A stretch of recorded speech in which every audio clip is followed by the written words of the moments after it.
Hey guys, it's Lucy Kate and welcome back to my YouTube channel. So in today's video, I'm going to be talking a little bit about my experience living in Japan, just giving you the pros and the cons that I felt when I was living there. So I have mentioned in my previous videos that for 2024, I did want to incorporate more Japan themed content into my YouTube channel. And today is just a video to kind of kickstart this theme. I have pre-recorded a couple of Japan themed videos already that should be uploaded within this month or the next month. So if you're not already, definitely hit the subscribe button for more future videos related to Japan. And without further ado, let's get into the video. I do want to apologize because it is extremely windy yet again in Hawaii today. We're still in kind of like the windy winter season, so I'd say until like April we have lots of strong winds. So I'm sorry if that gets into the video, but I did want to get this video uploaded. I lived in Japan for just over 10 years.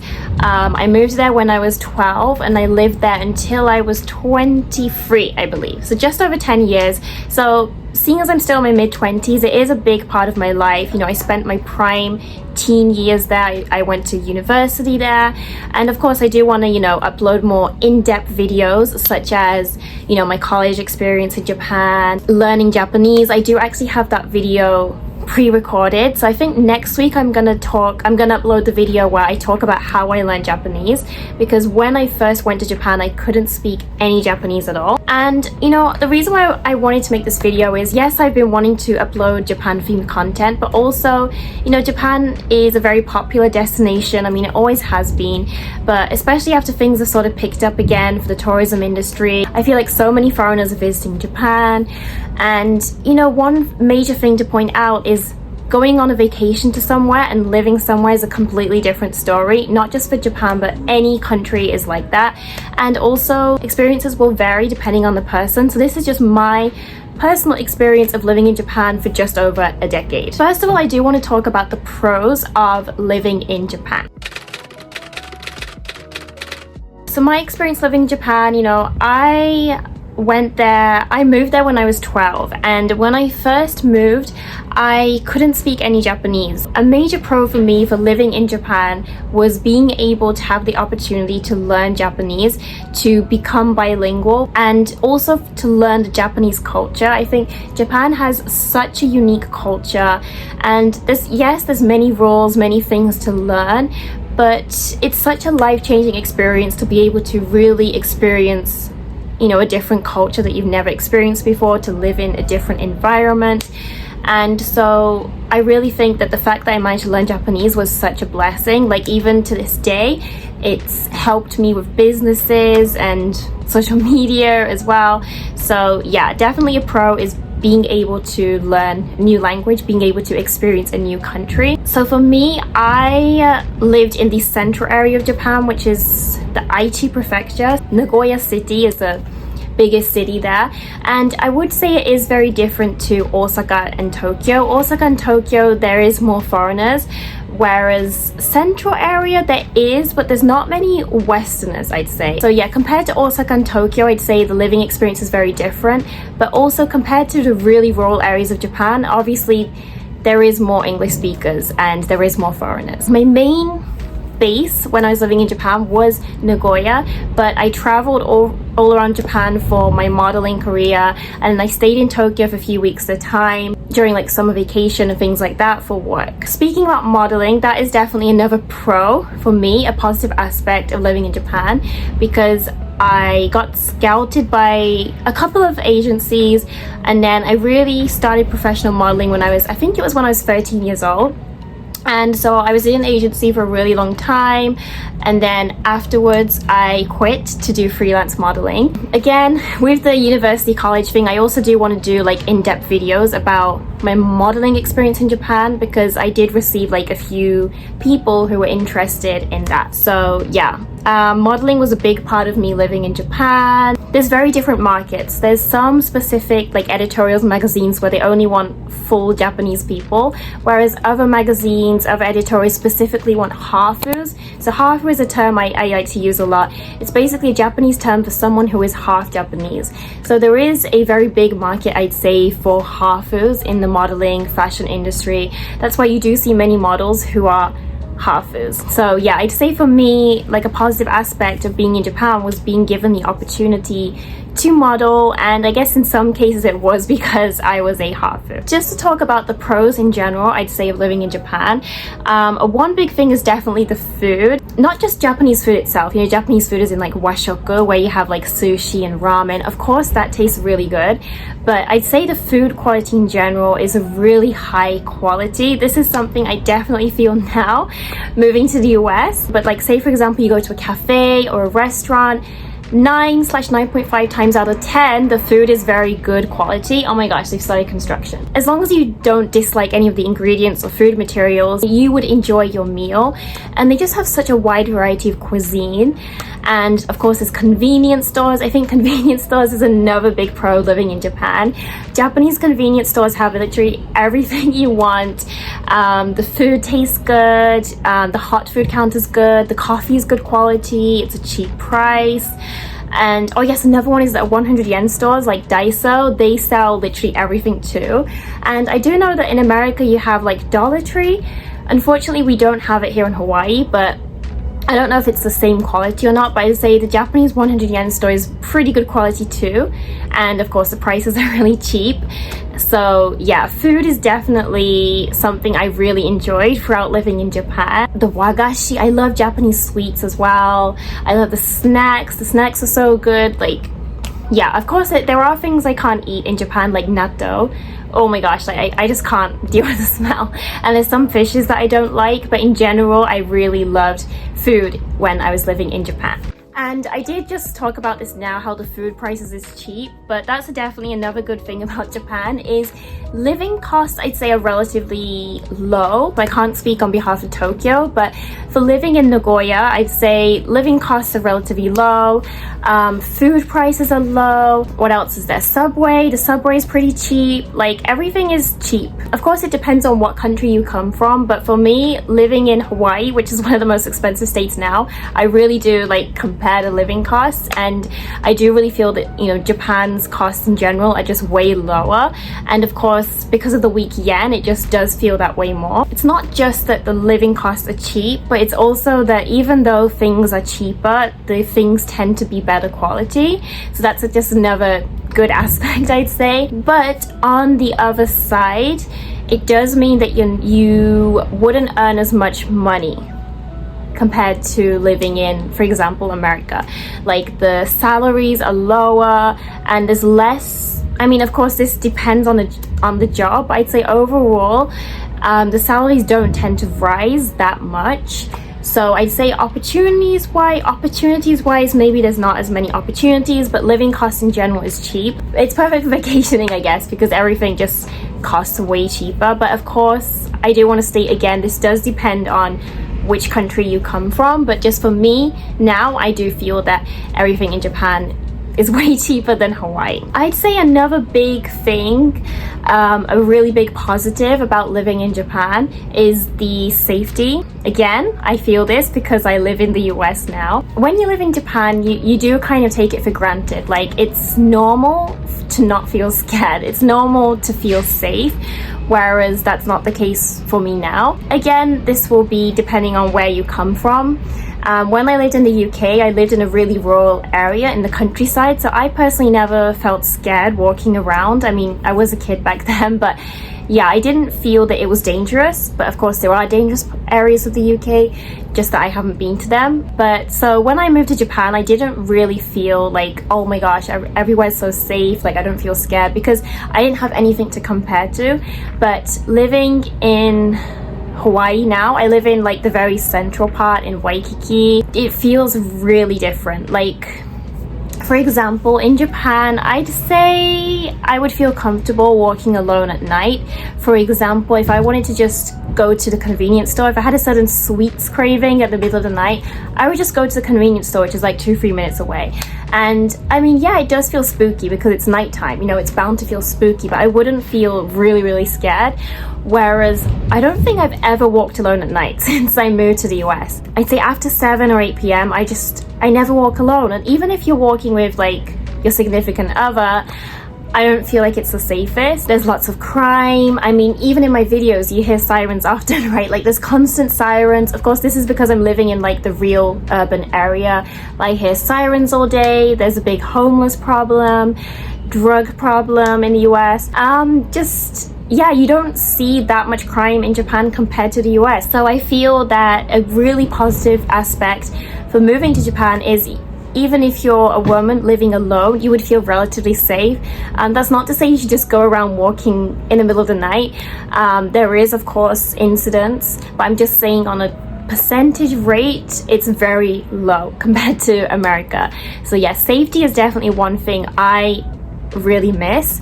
Another example is family restaurants. You know, you have like Saizeria or Denny's, and there's like a drink bar where you can refill your drinks. Many people in Japan, they just leave their handbags and they go to get a drink, or they go and use the restroom. This is something that you wouldn't do in America or any other Western country. So in general, I think that's why people are very peaceful, and there's no sense of crime, no sense of danger. So that's definitely a really positive aspect of living in Japan. More positive things would be the convenience.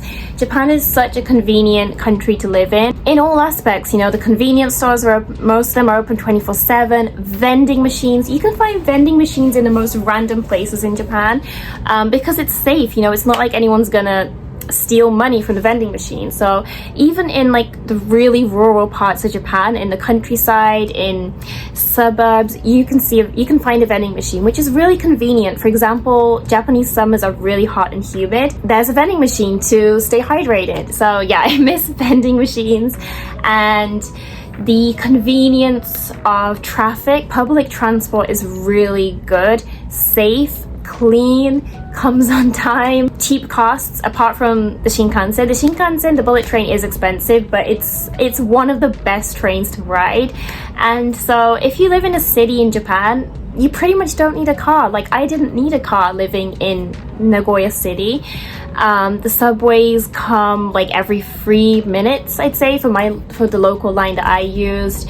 And they come on time, it's clean. They even have women-only carts in Japan. Buses, like just transport in general is really convenient. I did talk about how subways are clean, right? But just in general, the country itself is a very clean country. You're not gonna see trash everywhere on the floor. Bathrooms, public bathrooms is another big thing. I love Japanese bathrooms. They're so comfortable. And that's why in women's bathrooms in department stores, you do sometimes see women staying there for a long time, because they have like the dressing room where you can do your makeup and people just sit there and like charge their phone. And I've done that too before, but it's just so clean. Like everything's so hygienic. And for a germaphobe like me, I don't have to worry, you know, about entering a bathroom worrying if it's going to be a complete mess. So yeah, that's another good thing about Japan, how clean everything is. And I would say that the reason why things stay clean is, well, not just because the cleaners clean very efficiently, but I'd say it's because people care about others, as in like people think about the person that's going to use the restroom next, whereas that's not the case maybe in some areas. Like they don't really care if it's a mess. So because everyone keeps it clean for the next person to use, that's why everything stays clean. Service industry workers as well, they give you such excellent service, even though there's no tips in Japan. You know, Japan isn't a tipping culture. You know, the restaurant servers, the cafe servers, they serve you really well and really kindly. I haven't really had unpleasant experiences with Japanese service workers. So yeah, that's definitely another... Wow, it is so windy. Yeah, so that is definitely another good aspect of living in Japan. And I have two more positives that I can think of from the top of my head. In Japan, you can experience both aspects of Japan. So maybe some people that watch like anime or like, I don't know, like Japanese shows, they think of Japan and think of Tokyo, like the bustling city, the neon lights, the modern atmosphere. Whereas in Japan, you actually have two sides. You know, you have the modern new capital of Tokyo, but then you have the traditional side, which is Kyoto. You know, Kyoto was the former capital of Japan. I like how Japan has managed to preserve both sides. So you know, of course, it's really comfortable living in the city. You have everything you want, but if you get tired, you can go to the countryside, you know, visit the historical places and castles, relax at the hot springs. You know, Japan really has a very good harmony, I'd say, between the cities and the countryside and nature. Another example would be, for example, sakura. Cherry blossom in the spring is very beautiful. The autumn leaves are very beautiful. I love how Japan has 4 separate seasons. That's definitely something I really enjoyed when I was in Japan, being able to see the flowers bloom, the leaves change. Again, because I live in Hawaii now, we don't really have 4 seasons, so that is definitely something I miss. And another thing is, Japan is one of those unique places where you can experience both extremes. So if you want tropical islands, you have Okinawa. So Okinawa is separated from the main island of Japan, but it's pretty much like Hawaii or Guam. You know, it's tropical, it's warm all year round. So many Japanese people go there for like the winter. And then on the other hand, you have Hokkaido, which is also separated from the main island Japan. Hokkaido, very heavy snow, it's very cold. So some people go there during the summer vacation, or they go during winter to ski. So geographically as well, Japan is very unique. You can, you know, enjoy both sides of the climate. So yeah, I'd say there's so much to do in Japan. Like, there's so much to explore that even I, from living there for just over a decade, I didn't get to visit all the prefectures or, you know, all the major tourist spots. So there's still so many places that I want to visit. Like, there's so much to do and not enough time. But you guys, I could sit here and, you know, just talk more about the positives that I felt of living in Japan, but I can't deny the fact that there is negative aspects as well. And I'd say some of these negative aspects you wouldn't feel unless you've actually lived there for quite some time. So I am just going to briefly talk about the negatives that I felt from living in Japan. A big negative aspect of my whole life in Japan would be probably the difficulty of living as a Hafu, living as a half Japanese. I'd say that this is something that many of my Hafu friends or many Hafus that I've talked with, they've pretty much gone through the same boat as me. There's struggles that you face living as either a Hafu or even as a foreigner. Japan, I'd say, compared to other countries, isn't as multicultural. I mean, it is becoming more multicultural, but there's no doubt that it is a very, I forgot the word for it, but there's a word to explain it, so I'll just put it up here. But it's basically how it's like a very one race nation. And, you know, that's not a bad thing because every country has its different culture. You can't deny it, and there's nothing wrong with it because that is part of Japan's culture and history. But there is undeniably, you know, some struggles that you face. I don't want to like bring in a heavy topic and talk about racism because I myself fortunately haven't faced like direct bullying when I lived in Japan. Maybe other people have had worse experiences than me, I'm sure there is. For me, luckily, it was mainly just indirect bullying that I faced when I was younger. Like, for example, when I first started school, a lot of people wanted to be friends with me, simply because I was a Hafu. But as time would go by, people would start being very cold to me, being mean to me. I had people write things about me on social media. Jealousy, like there is some jealousy sometimes towards Hafus. Not everyone though, so I don't want to like give you guys the wrong message. Of course not everyone is like that. I'm just saying those are some experiences I've had. I have heard before, like from other people's experiences, that depending on what kind of Hafu you are, there's like different treatment. I am half white, I'm half Caucasian, so I didn't face that much discrimination. I'd have people treat me differently, but it wasn't like discrimination where they treat me badly, just treat me like I'm an outsider. But I have heard that, for example, half Asian, so people that are half Japanese and half like Chinese or Filipino, they have been treated worse. Like I've heard experiences firsthand where they said that they were treated worse, whereas people that are like half American, Australian, British, like they do tend to be treated better. And yeah, they do tend to be treated better, apparently. Not everyone is like that, of course, but you know, there's no denying that you do feel like an outsider. I think that's a big struggle that many foreigners face. You know, no matter how many decades you live in Japan, no matter how well you learn Japanese, you can't really shake off that feeling that you don't feel like you completely belong. So I really struggle with a sense of belonging throughout my high school / college years. I never really felt like I was in the right place. I never really felt like I could relate to other people, and I do feel like that's why there is a big tendency of Hafus to become friends with other Hafus. Like all throughout my life in Japan, the majority of friends I made were half Japanese, like other Hafus like myself, or they were Japanese people but they were like returnees who had experienced foreign countries, because there's no denying that the culture, the way we act is very different. Just hanging out with them feels like you're not being judged or treated differently.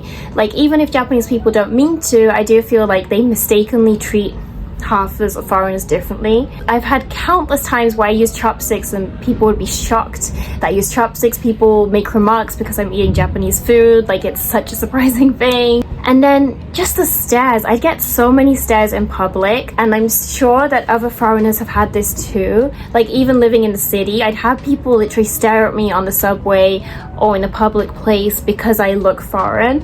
Of course, when I first moved to Japan, it was the early 2010s, sorry. It was the early 2010s, so there was not as many foreigners back then, but maybe now I'd say you might still get looks, and it does really make you feel self-conscious. You feel like they're judging you, like sometimes they're just looking at you in an admiring way, but it does make you feel very self-conscious and like you can't really relax.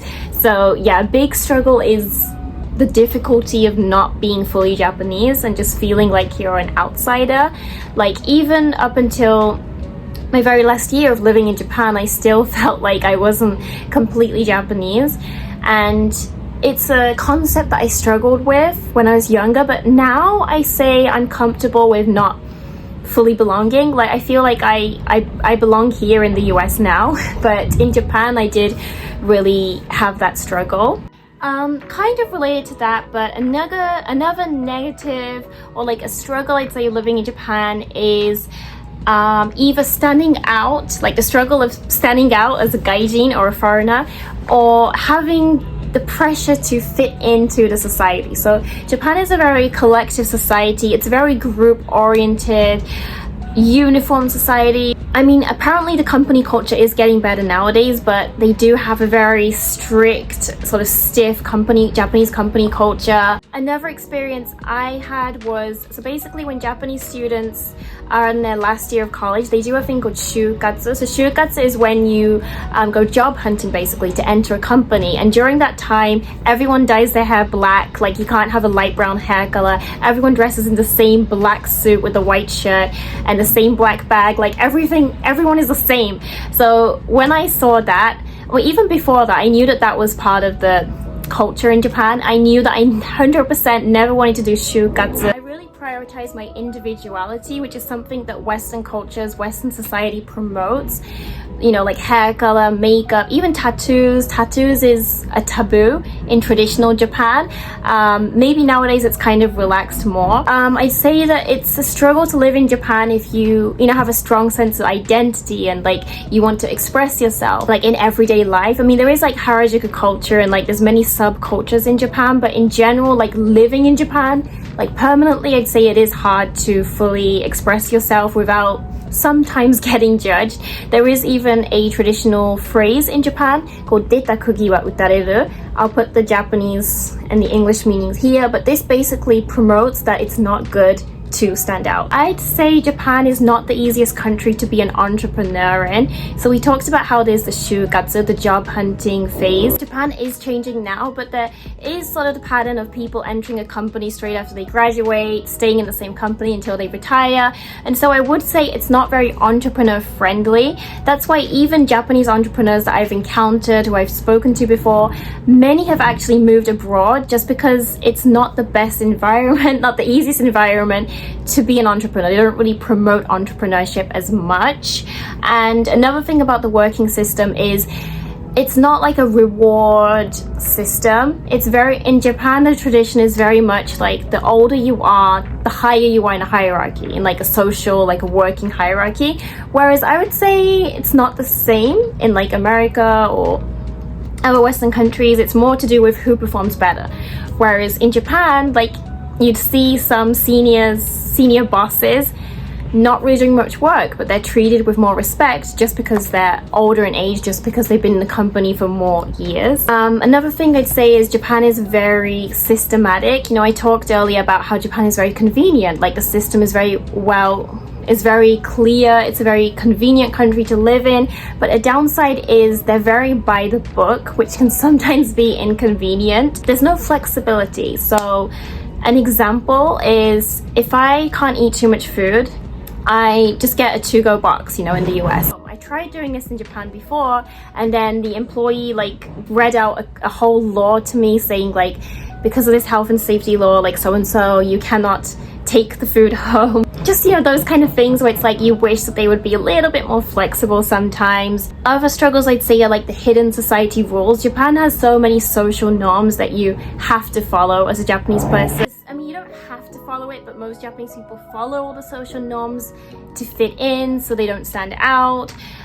For example, like wearing masks. I think Japan is like one of the last countries to still continue wearing masks. You know, just because everyone is doing it, you have to do it too. That's the mindset. And so, like, for example, another thing would be like to be quiet or to not ask questions. Being in the college, I felt these norms as well. I say a last negative I felt from living in Japan for a long time is not everything, but relationships tend to be on the surface. I did say how the service is very good in Japan. Yes, it is. The service industry is very good. Everyone is well mannered, but I'd say it's hard to develop real friendships and relationships. Japanese people are more shy compared to Westerners, and they don't really do deep convo. So I do feel that some of my friendships were fake. Like I couldn't have like a deep conversation with people. But on the other hand, like to end this on a positive note, if you're an introvert, I'd say Japan is the perfect country to live in. It's very introvert friendly. Like many places you see people do by themselves, like eating out, going to ramen or sushi. Like nearly everywhere you go, you can see people doing activities by themselves. And another thing is like strangers don't go up and approach and talk to you. So that's why it's good if you're an introvert and you don't like talking to people, because you can be reassured that no one's gonna approach you in a public place to just start a basic conversation with you. So it really depends on what social style you like. But on the other hand, if you don't have opportunities to make friends, it can be hard because you can't really just strike a conversation with like, you know, a random person. It's good and bad, and that's why I wanted to end this video on. You know, it's good and bad in every country, and these bad things that you may encounter, it's only because you've lived in a place for so long that you realize it. Vacationing and living is of course completely different, and you know, I have both positives and negatives for Japan. It's the same for living in the US and living in the UK. I see good and bad in everywhere I go. I've had times where I've really missed living in Japan, but I do feel that once you leave a place, you kind of forget the negatives, like the struggles of living there. That's why when I was preparing for this video, I looked back on my life in Japan and I was like, wow, like I really struggled in this aspect. You know, it reminded me that not everything was good. You can't just see everything in a rose glass lens. But overall, I'd say I had such a good experience living in Japan. Overall, it was a very big highlight of my life. I mean, I did spend, you know, my prime teen/early 20s in there. One thing I would advise is, you know, depending on what country you move to, sometimes you can kind of live in that country with just speaking English, but I would say that Japan is not one of those countries. I'd say to be able to live in Japan comfortably, you do need to speak a certain level of Japanese, especially when it comes to the shiakshos, like government related buildings, filling the paperwork. It's a complete nightmare. I think not even Japanese people enjoy the amount of paperwork you fill in Japan. So yeah, Japan is one of the countries where you do need to learn, you know, at least some basic conversation to get by, especially because on a whole, not many people are fluent in English. And so I do have a language learning experience video coming up, I think next week. So definitely stay tuned for that. Studying abroad, like for example, going to Japan to studying abroad can be expensive, you know. So if you're an adult and you want to move to Japan for a certain time period, one popular way is English teaching. There is a high demand for English teaching. There's jobs in literally every area looking for English teachers. So many people do go for this option. You know, they become an English teacher, they stay there for, I don't know, from 1 to 2 to multiple years. And I would say that that maybe could be a good way to learn to live in Japan, to learn about the culture, because you get to earn money while being there. But I have also heard some bad experiences about English teaching, so you do have to be careful with which company you choose. So I do also want to talk about English teaching, because when I lived in Japan, I also did English teaching, and then I ended up building my own English school business. So that is also another video topic that I want to cover. So yeah, like I said, today's video was just like to kickstart the Japan content, to just briefly give my positives and negatives from my experience of living in Japan. If you have any specific topics or advice you'd like me to talk about related to Japan, feel free to comment them down below, and I would definitely put them in my to film list. So yeah, that is it for today's video. If you're not already, I'd really appreciate it if you could go hit the subscribe button for weekly content, and I'll see you in my next video. Bye guys!